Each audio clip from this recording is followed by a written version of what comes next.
Hi, everybody. It's a pleasure and an honor to be here. You may have noticed that there's this mysterious orange book has appeared on your table in front of you. I lay claim anything in that book. I wrote it, so if you have a problem with it, I'm the one to confront. Connie here is my partner in that. And I think maybe I'm going to read a very brief part of the foreword here, just to put it in the context of today's work. And we happen to be here because last year Ivan met the woman who wrote the foreword to the book, Sally Ranney, who at the climate change conference in Paris, and then attended in Aspen our day, American Renewable Energy Day. And Connie and Sally go back, I think it's something like 30 years. They're very, very close friends, and she's a powerhouse. And this is just a little lift from the foreword she wrote. She says, "Climate change has unambiguously put humanity on notice that we are on the cusp of great change, of making a critical choice about ourselves.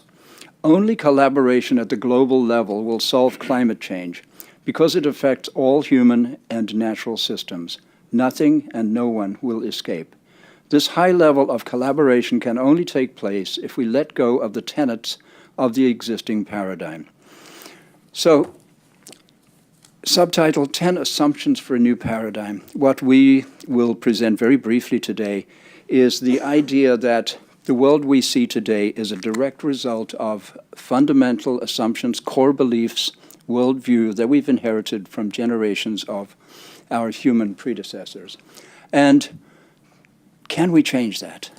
Can we assess those beliefs? Now, we're talking about something extremely foundational, fundamental. The reason we have the problems, the challenges we see, are direct consequences of these beliefs that we hold. Can we, in time, abandon these beliefs? And I would say this, I'm a great believer in crisis, because without the huge crises that our species and our planet is facing today, we'd be sitting around, counting our bank balances or whatever it is that gets us going. And so this book, we believe, contains some useful information. And Ivan, thank you so much for inviting us to this conference. Thank you. I'm Connie Baxter Marlowe, co-author of the book, and we believe that humanity is out of balance because we don't actually understand how the universe works. So our book brings a construct on the nature of the universe that integrates Eastern and Western thinking and indigenous cosmology. So we look forward to sharing more of that later. Thank you very much. Whoa, what an extraordinary outpouring of intelligence, human intelligence here. What a blessing. And as this is the spiritual, is it, or the holistic, or I kind of prefer the word integral because those words are loaded in various ways.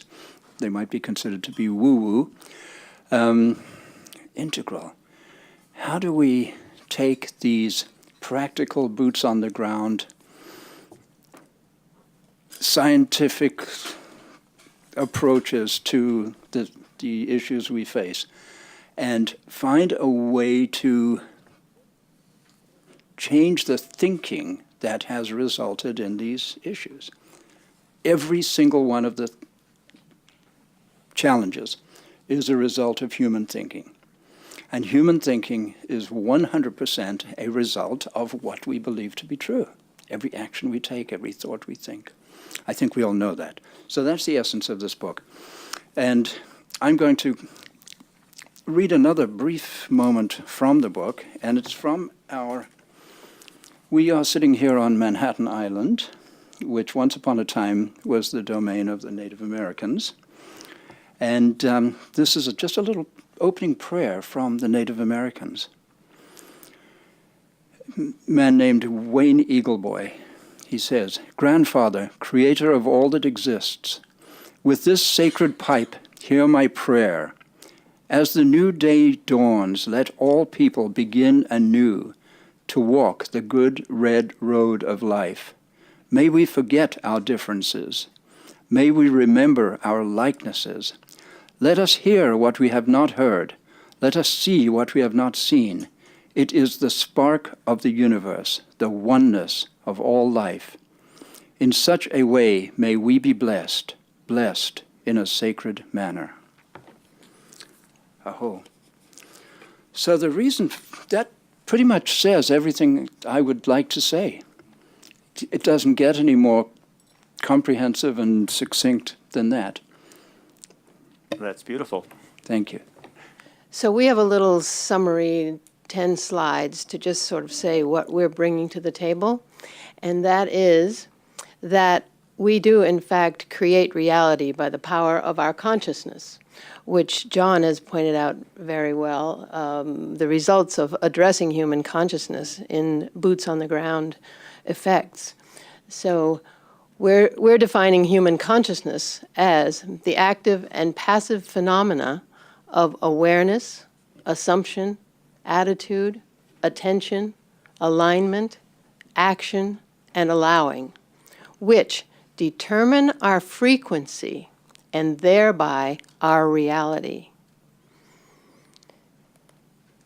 And with the prevailing core assumptions, we are in a lower frequency. We have a set of assumptions that these several words describe. We believe in separation. We believe in determinism as opposed to free will. We believe in destruction, that the humanity is on a downward spiral. We believe there is such a thing as not love.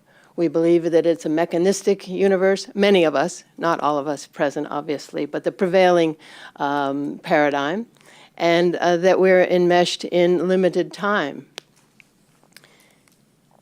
This leads to conflict, helplessness, fear, victim mentality, powerlessness, and anxiety. Would anyone say that that sort of describes our current reality? Those characteristics? And we're suggesting a new set of assumptions that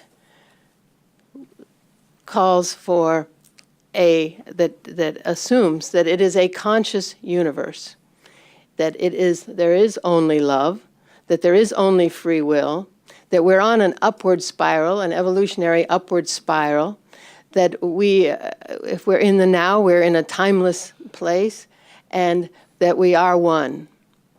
This leads to a reality where everything has meaning, everything is okay, we're powerful, we trust, there's infinite balance and cooperation.